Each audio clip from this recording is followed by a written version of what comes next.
बच्चों को दिन में समय सपने न देखने की हिदायत भी देती है। एक समय की बात है, एक छोटे से गांव में शकुंतला नाम की एक अधेड़ उम्र की औरत रहा करती थी। वह सब्जी बेचकर अपना एवं अपने परिवार का किसी तरह से भरण पोषण एवं देखभाल किया करती थी। एक दिन की बात है, वह अपनी सब्जी को लेकर गांव में बाजार में बेचने के लिए जा रही थी। वह सब्जी के टोकरी को अपने माथे पर रखकर खेतों के रास्ते होते हुए बाजार की तरफ जा रही थी। रास्ते में ही चलते चलते वह दिन में ही सपने देखने लगी थी।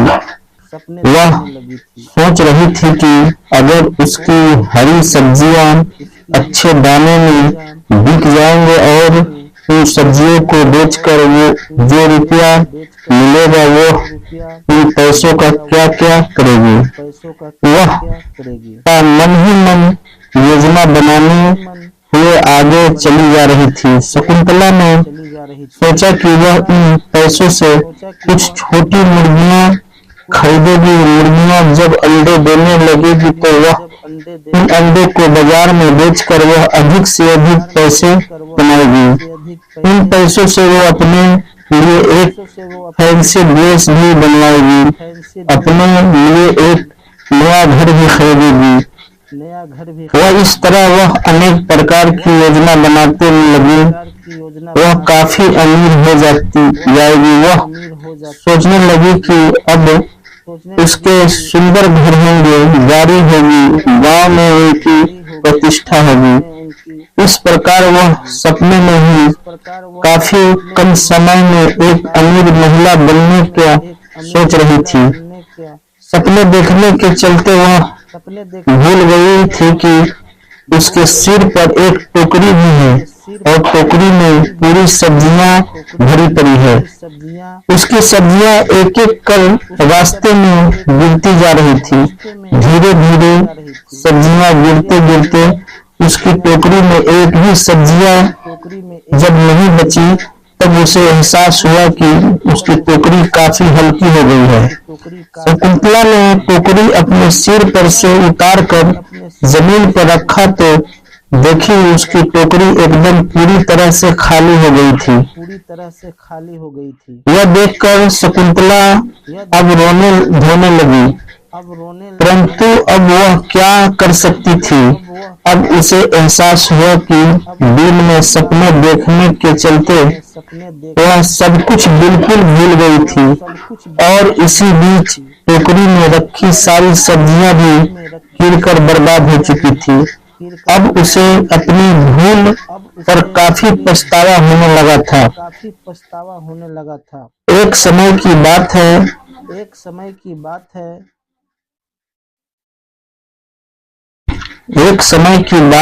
एक तालाब के पास पेड़ पर एक मोर रहता था। वो काफी बड़ा और सुंदर था। उसे मोर के पंख कुछ अलग रहते थे। वह सुनहरे पंख थे। तालाब से थोड़ी दूर पर एक झोपड़ी में एक बूढ़ी औरत भी रहा करती थी। उस बूढ़ी औरत की दो बेटियां भी थी, उसके साथ रहती थी। बुढ़िया के पति की बहुत पहले मृत्यु हो चुकी थी। बुढ़िया काफी मेहनत कर अपने और अपने दोनों बेटियों का लालन पालन बड़ी मुश्किल से कर पा रही थी। पेड़ पर बैठा हुआ मोर प्रतिदिन उस बुढ़िया के मेहनत को देखा करता था। मोर को उस बुढ़िया पर दया आ गई। मोर ने सोचा कि देखता है मैं उस बुढ़िया की क्या मदद कर सकता हूँ। उन्होंने सोचा कि अगर मैं अपने पंखों में से सुनहरा पंख बुढ़िया को दे दूं और वह उसे सोने के पंख को किसी सोनार की दुकान में बेच दे तो उसे काफी पैसा मिल सकता है और उन पैसों से वह अच्छी तरह अपने परिवार का पालन पोषण कर सकती है। यह सोचकर अगले दिन मोर उस बुरी औरत की झोपड़ी के नजदीक जाकर बैठ जाता है। जब बुढ़िया अपने घर के बाहर निकली तो मोर को देखकर बुढ़िया से सोचा कि शायद यह मोर बहुत भूखा है और खाने की तलाश में उसकी झोपड़ी के पास शायद आया है। बुढ़िया ने मोर से कहा कि मेरे पास तुम्हें खिलाने के लिए कुछ भी नहीं है। बुढ़िया की बात सुनकर मोर ने कहा कि मैं खाने के लिए नहीं आया हूँ, मैं तुम्हें कुछ देने के लिए आया हूँ। मोर ने बुढ़िया को अपने सुनहरे पंखों में से एक पंख निकाल कर दे दिया और कहा कि इसे बाजार में बेचकर तुम अपने लिए पैसे का इंतजाम कर सकती हो। अगले दिन बुढ़िया और उसकी दोनों बेटियां सोने का पंख लेकर बाजार में बेचने के लिए चली गईं। पंख बेचकर जो रुपया पैसा उसके पास में आया वह देखकर वह बुढ़िया और उसके दोनों बेटियां काफी खुश हो गई थी। अब मोर प्रतिदिन बुढ़िया के पास जाकर अपने सुनहरे पंख में से एक पंख दे दिया करता था। बुढ़िया और उसकी बेटी बाजार में जाकर बेचकर सोने के पंख बेचकर पैसे ले आया करती थी। अब बुढ़िया की बेटी मोर के साथ काफी घुल मिल गई थी। मोर के साथ खेलने और घूमना करती थी।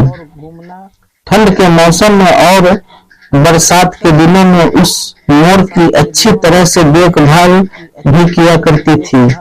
धीरे धीरे समय बीत रहा था। बूढ़ी औरत अब काफी लालची भी होती जा रही थी। उसने सोचा कि एक सुनहरे पंख से जब उसे इतने पैसे मिल सकते हैं तो अगर एक ही बार सारे पंख ले लिया जाए और उसे बाजार में बेच दिया जाए तो एक ही बार में काफी पैसे मिल सकते हैं। यह सोचकर उसे एक योजना बनाई कि कल जब मोर यहाँ आएगा तो मोर को पकड़कर उसे सारे पंख तोड़ लिए जाने चाहिए। यह बात उसने अपनी दोनों बेटियों को भी बताई, पर उनकी दोनों बेटियां मोर के साथ ऐसा व्यवहार करने के लिए बिल्कुल तैयार नहीं हुई। उन्होंने अपनी माँ की बात मैंने साफ साफ इनकार कर दिया। अगले दिन जब मोर बुढ़िया के दरवाजे पर पहुंचा तो बुढ़िया ने पीछे से आकर मोर का गर्दन पकड़ लिया और उसके सुनहरे पंख को तोड़ना शुरू कर दिया। लेकिन यह क्या, बुढ़िया जैसे जैसे मोर के सुनहरे पंखों को तोड़ जा रही थी कि वह पंख सफेद होता जा रहा था। यह देखकर बुढ़िया निराश हो गई और रो पड़ी। उसने मोर को छोड़ दिया। मोर वहां से उड़कर चला गया। जाते जाते मोर ने बुढ़िया को कहा कि तुम अब लालची हो गई हो। जब तुमने मेरी इच्छा के विरुद्ध मेरे सुनहरे पंख नोच लिए तो वह सुनहरा पंख अपने आप सफेद हो गया और सफेद पंख तुम्हारे किसी काम के नहीं हैं। इतना कहकर मोर वहां से काफी दूर उड़ गया और आज के बाद वह मोर उस बुढ़िया एवं उनकी बेटियों को कभी दिखाई नहीं पड़ा।